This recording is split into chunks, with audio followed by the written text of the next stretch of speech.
December తర్వాత 2 నెలలకో 3 నెలలకో చంద్రశేఖరరావు గారినో హరీష్ రావు గారినో లేదా కేటీఆర్ గారినో లేదా ఈ కాళేశ్వరం ప్రాజెక్టులో సంబంధించినటువంటి వ్యక్తుల్ని మీరు ఎందుకు అరెస్ట్ చేయలేకపోయింది?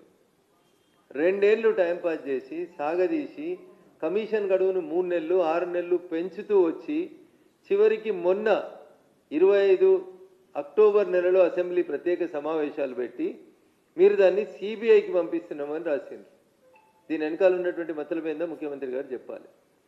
ఈ 20 నెలలలో టీఆర్ఎస్ పార్టీ పెద్దలకి ఢిల్లీలో ఉన్నటువంటి రాహుల్ గాంధీకి ఏఐసిసి నాయకత్వానికి మధ్యన కుదిరిన ఒప్పందం వల్ల కేసీఆర్ను వారి కుటుంబ సభ్యుల్ని అరెస్ట్ చేస్తే కాంగ్రెస్ పార్టీకి బదనాం వస్తుంది కాబట్టి ఈ బదనాం మన మీదకి రాకుండా మనం తప్పించుకోవాలనుకుంటే కేంద్ర ప్రభుత్వం పరిధిలోకి నెట్టి సిబిఐకి ఇమని చెప్పి ఏఐసిసి పెద్దలు ఇచ్చినటువంటి సూచన మేరకే మీరు అసెంబ్లీలో ఆగమాగం ఒక తీర్మానం చేసి కేసుని సిబిఐకి పంపిస్తున్నామని చెప్పి చేతులు దులుపుకునే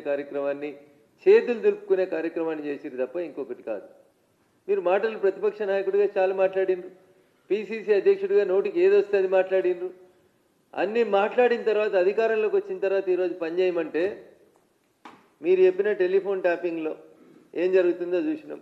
రోజుకో సీరియల్ నడిపిరు 3 నెలలు. టెలిఫోన్ ట్యాపింగ్లో వీళ్ళని తెస్తాం, వాళ్ళని తెస్తాం, ఇక అరెస్ట్ చేస్తాం, రేప్ చేస్తాం, ఎల్లుండి ప్రభాకర్ రావుని చేస్తాం, అవతల ఎల్లుండి కేసీఆర్ని చేస్తామని ఊకదంపుడు ఉపన్యాసాలు ఇచ్చిరు తప్ప ఏం కాలేదు. అదేంటి అంటే ప్రభాకర్ రావు సుప్రీంకోర్టుకు పోయింది కాబట్టి ఏం చేస్తలేమో అంటారు. సుప్రీంకోర్టుకు పోయినటువంటి అనేక మంది ముద్దాయిల్ని ఇతర కేసులలో అరెస్ట్ చేసి తర్వాత పీటీ వారెంట్ కింద టెలిఫోన్ ట్యాపింగ్లో రిమాండ్ చేసింది ప్రభుత్వం. నిజంగా ప్రభుత్వానికి చిత్తశుద్ధి ఉంటే అధికారంలోకి వచ్చిన 22 నెలలు ఎందుకు టైం పాస్ చేసిరో ఒకసారి రేవంత్ రెడ్డి గారు చెప్పాలి. ఎవరు వద్దంటే ఆగిరు మీరు? ఈ రాహుల్ గాంధీ గారు మీ ఏఐసిసి నాయకత్వం సూచనల మేరకే టీఆర్ఎస్ పార్టీని మీరు అరెస్ట్ చేయలేదు, టీఆర్ఎస్ పార్టీ పెద్దల్ని మీరు అరెస్ట్ చేయలేదు తప్ప అక్కడ వేరే కారణాలు లేవు. ఎంత సిల్లిగా మాట్లాడతారు ముఖ్యమంత్రి గారు అంటే వారి స్థాయికి అది తగదు అని నేను చాలా స్పష్టంగా చెప్పదలుచుకున్నాను. మీరు పీసీ ఘోష్ కమిషన్ నివేదికని ఎన్డీఎస్ఏ నివేదిక రెండింటిని అసెంబ్లీలో పెట్టి చర్చించి అసెంబ్లీలో తీర్మానం చేసి సిబిఐకి పంపినమని ప్రకటించిన మరుక్షణమే మాజీ ముఖ్యమంత్రి చంద్రశేఖరరావు గారు, అప్పటి నీటిపారుదల శాఖ మంత్రి హరీష్ గారు, అప్పటి నీటిపారుదల శాఖకు సెక్రటరీగా పనిచేసినటువంటి శైలేంద్ర కుమార్ గారు, అప్పుడు సీఎంఓలో పనిచేసినటువంటి స్మితా సబర్వాల్ గారు, వీళ్ళంతా రాష్ట్ర సర్వోన్నత న్యాయస్థానం హైకోర్టుకు పోయినరు. కేసీఆర్ గారి పిటిషన్ మీద, హరీష్ రావు గారి పిటిషన్ మీద, శైలేంద్ర కుమార్ ఘోష్ గారి పిటిషన్ మీద సిబిఐ విచారణను ఆపండి అని చెప్పి రాష్ట్ర హైకోర్టు తీర్పు ఇచ్చింది. ఇంకొక 2 వారాల తర్వాత మీ అడ్వకేట్ జనరల్ తోటి కౌంటర్ వేయమని చెప్పింది. ఈయనదాకా అడ్వకేట్ జనరల్ తోటి మీరు కౌంటర్ వేయించలే.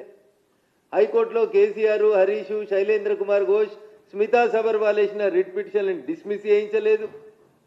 కోర్టు స్టే ఇచ్చినాక సిబిఐ ఎందుకు అరెస్ట్ చేస్తలేదు? ఎలక్షన్ల లోపల అరెస్ట్ చేస్తారా అని అడుగుతున్నారు. అరే మీరు ముఖ్యమంత్రి గారి ఆధీనంలో నేరుగా పనిచేసేటువంటి ACB daily reports to honourable chief minister of any state. ACB కేసులలో అరెస్ట్ చేయడం మీకు చేతనైతే లేదు. వారాలకు వారాలు, నెలలకి నెలలు అరవింద్ కుమార్ అనేటువంటి ఒక ఐఏఎస్ అధికారి అప్పుడు ఉన్నటువంటి మున్సిపల్ మంత్రి పంపించమంటే తాను నిధులను బదిలీ చేసినా అని చాలా స్పష్టంగా చెప్పిండు.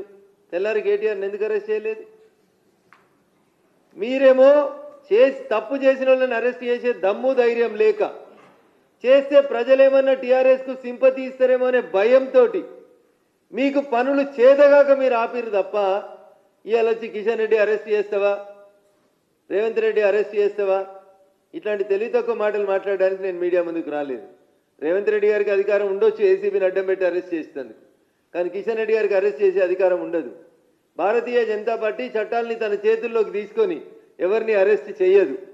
అంతేందుకు నేను సూటిగా ఒక మాట అడుగుతున్న ముఖ్యమంత్రి గారిని, అసెంబ్లీలో సిబిఐకి ఇమని తీర్మానం చేసిన తర్వాత కేంద్ర హోంమంత్రిత్వ శాఖ దగ్గరకో ప్రధానమంత్రి దగ్గరకో ఓ క్యాబినెట్ డెలిగేషనో మీరో పోయి సార్ ఇగో these are the facts, PC Ghosh commission నివేదికలో ఇవి వచ్చినాయి, గతంలో మీరు చెప్పిండ్రు కదా అవినీతిని సహించమని, వీళ్ళని అరెస్ట్ చేయండి సార్, సిబిఐకి ఇన్వెస్టిగేషన్ చేయండి, ఒక్క దరఖాస్తుని ఇచ్చిండా అన్న?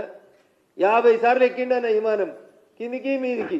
ఒక్క మంత్రిని తీసుకొని కుటుంబం తిన్న అవినీతి సొమ్మును మొత్తం 1,00,000 కోట్లకు అక్కిస్తామన్నారు. ఒక్కసారైనా పోయి ప్రధానమంత్రి గారికి డైరెక్ట్గా దరఖాస్తు ఇచ్చి లేదా కేంద్ర హోంమంత్రిత్వ శాఖకు ఒకసారి దరఖాస్తు ఇచ్చి సార్ దీంట్లో సీరియస్ ఫ్రాడ్ ఉంది, క్రైమ్ ఉంది, మీరు వీళ్ళని రిమాండ్ చేయండి అని అడిగిన దాఖలా ఉందా?